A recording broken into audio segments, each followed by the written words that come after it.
Hey guys, welcome back. I hope you are having an amazing day. Let's get right into the stories. The first one is an entitled people story. I've lived in my cozy little house on Elm Street for over 15 years now. It's not a fancy place by any means, but it's home. When my wife and I first bought it, the neighborhood was quiet and peaceful. Everyone mostly kept to themselves, aside from the occasional hello or wave from down the block. Things started to change a few years back when some new families began moving in. Don't get me wrong, I've got nothing against newcomers. Change is a part of life. But one family in particular has been nothing but trouble since day one. The new neighbor's name is Karen. Of course it is. From the moment she rolled up in her oversized SUV, I could tell we weren't going to get along. She's one of those types who thinks the world revolves around her. Now I'm a reasonable guy, so I tried to give her a chance. I went over and introduced myself, even baked some cookies to welcome her to the neighborhood. But she barely looked up from her phone to acknowledge me. Rude, but I let it slide. Unfortunately, that was just the beginning. Karen made it very clear she had no interest in being a considerate neighbor.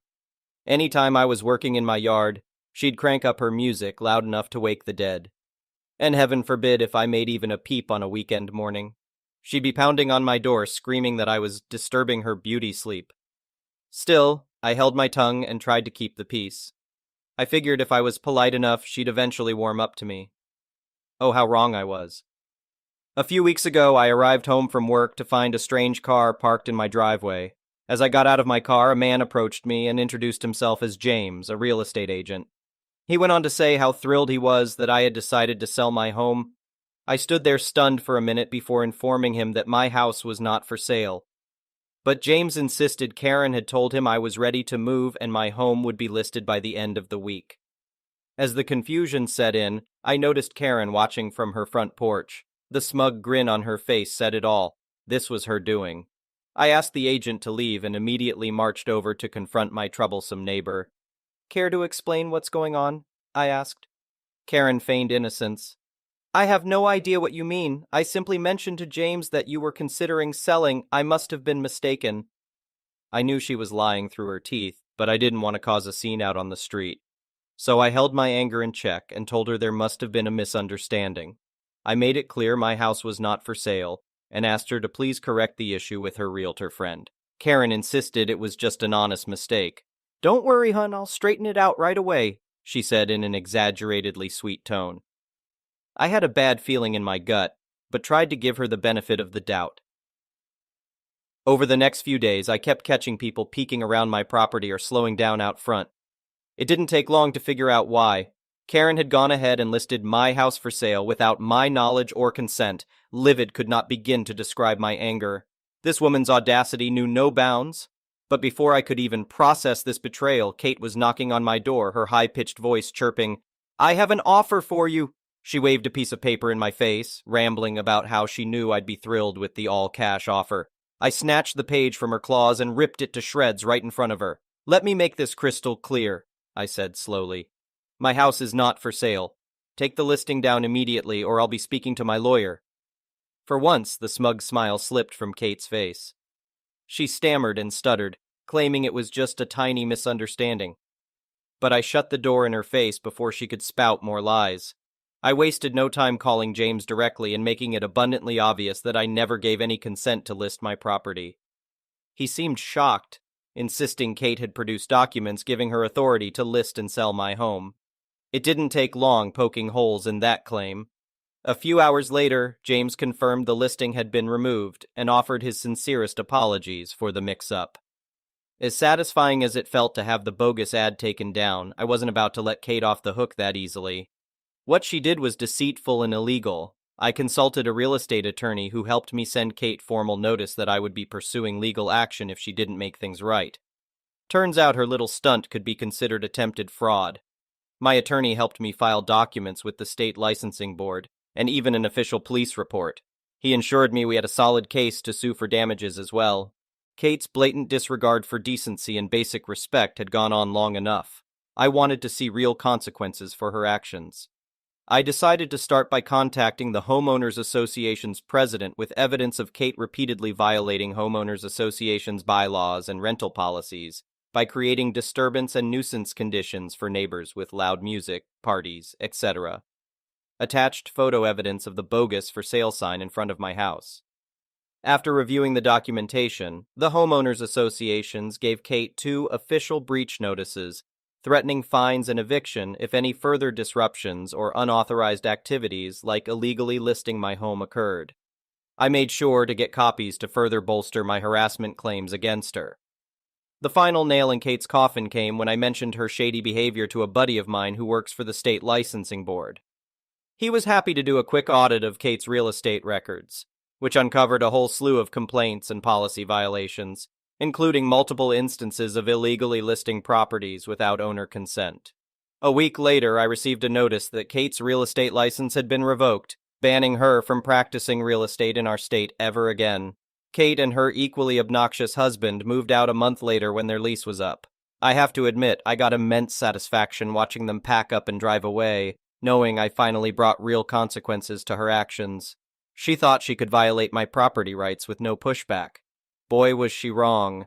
My attorney assured me we had solid grounds to pursue full damages for the havoc Kate caused. But in the end, I settled for a token payment of $1,500, which I happily donated to a local youth shelter. Seeing justice served was payment enough. The best part? My new neighbor is a lovely older woman who brings me homemade banana bread and always has a kind word when we cross paths. The neighborhood is back to being a peaceful place where decency and mutual respect triumph over entitlement, and my home remains rightfully mine, proving a title is more powerful than a petty bully's schemes. The next one is a pro-revenge story. I started working in logistics at a company that builds things. That was just as COVID was starting, actually. When I started, we were 5 people on the team, but one of the guys quit soon after. This is important because it was a very good insight into how my department operates when they don't need or want a certain someone around.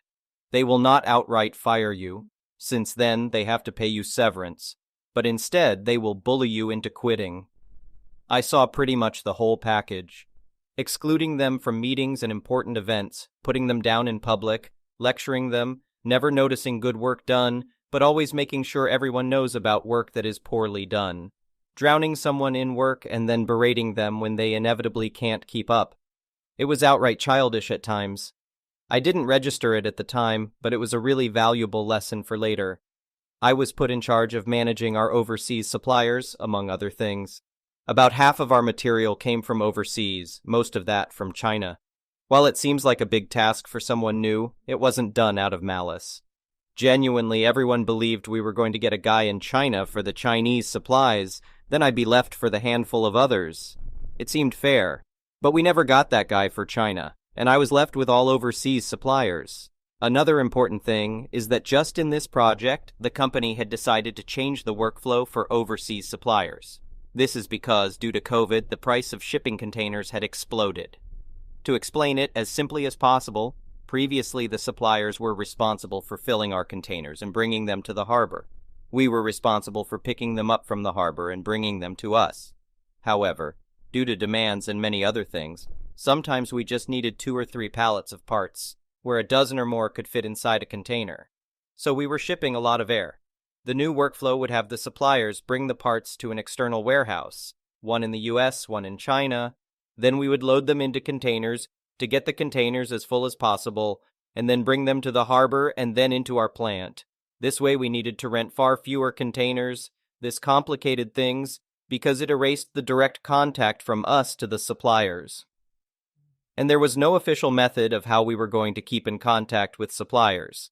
Tell them how many parts we needed, how to package them, if there were any changes requested, etc. During that time, I was left mostly alone to deal with it, and I set up a system with Excel.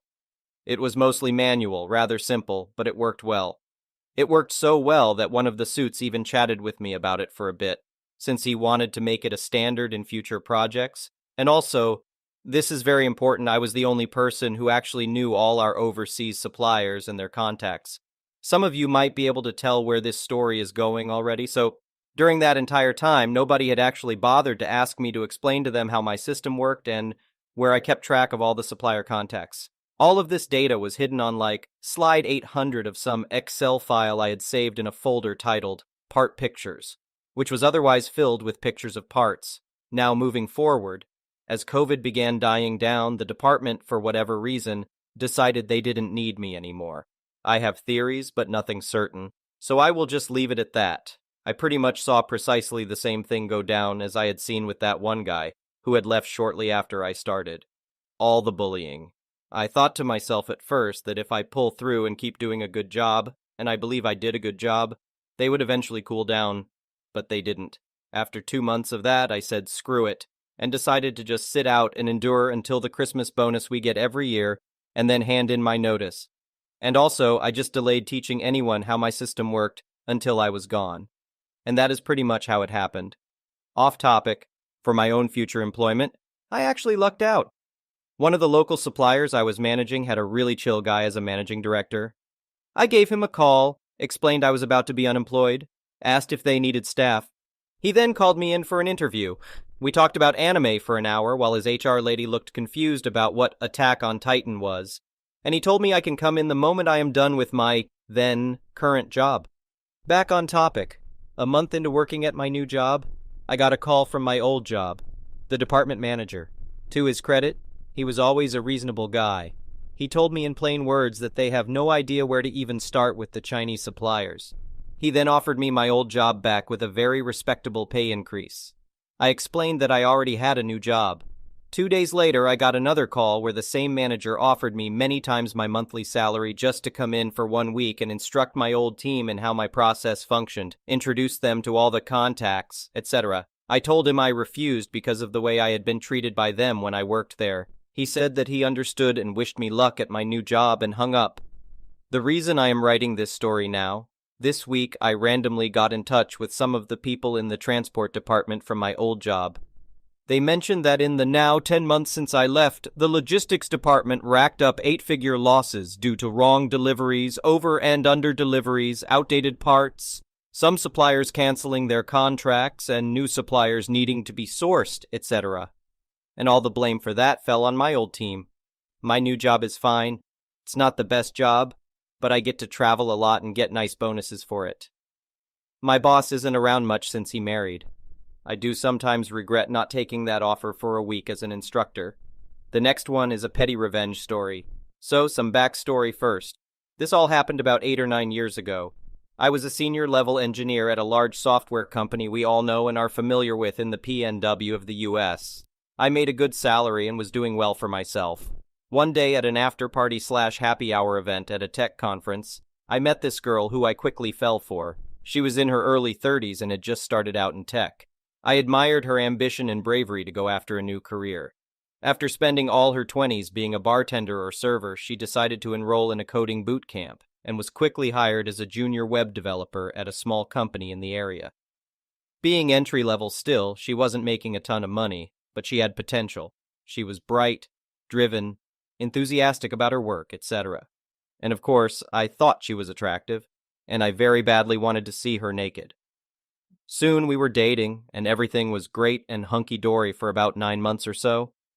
We were talking about marriage, and we talked about being digital nomads and living the dink life. My lease was coming up, and she lived with roommates, so she was pretty much always at my place anyway. So we decided to get a new place together. With now dual incomes and her quickly rising at her job, we decided to spring for a fairly fancy apartment that was about $3,200 a month. The deal was I paid $2,000/month plus groceries. I also did all the cooking and was picky about ingredients, important later.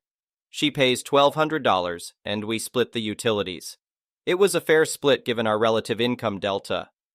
One day, about a month after we moved into the new place, she comes home and announces she's quit her job to go to school full-time. She believed her income potential in the future would be better if she had a degree. I didn't disagree, but I was angry she just made this decision without me. When I asked how she intended to pay her part of bills, she simply replied, "Well, you make enough." She wasn't wrong. I could cover all the bills myself, but that wasn't our agreement. If I knew I would be covering everything myself, I would not have gotten this place. I eventually convinced myself it was an investment in our future. After all, we talked a lot about FIRE, financial independence and retiring early, and about getting married and staying child-free, etc.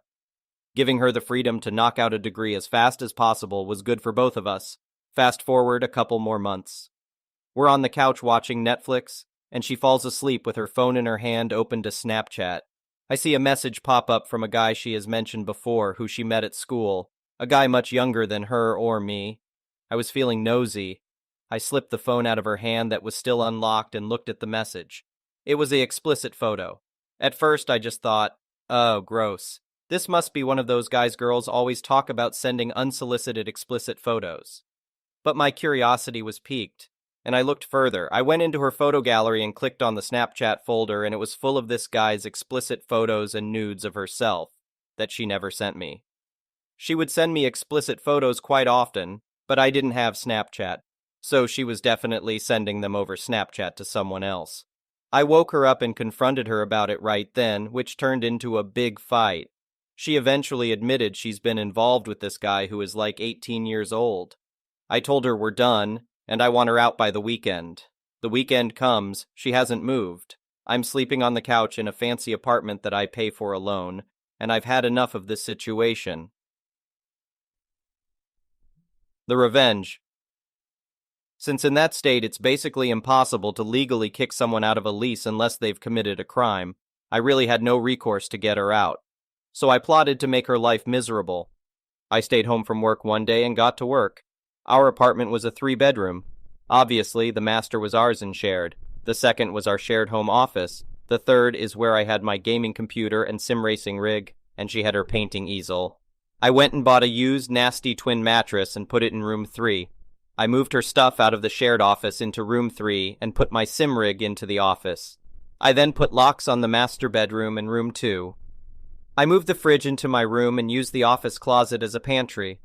I also moved my dog's bed into the master bedroom.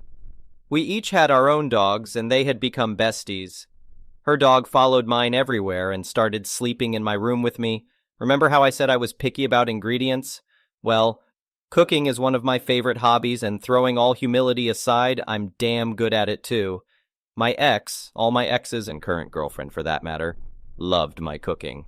The only things I left in the kitchen for her to eat were things like instant noodles and rice. Every day for the next 2 weeks, I was going all out, cooking delicious meals, making the apartment smell great, and not sharing a crumb of it. I even shared some of it with the dogs, but not her, and I made sure she saw me do that. I also started inviting friends over pretty much every night. Poker night, movie night, BBQ, beer tasting, LAN party, you name it. I told them what happened, and they were on board to help me with my revenge. Normally, I'd never be able to get them all to come over so often. I even tried Tinder to get a girl to come over. That didn't work, but one of my friend's wives, who my ex hadn't met, heard the plan and volunteered to come over and pretend to be my date.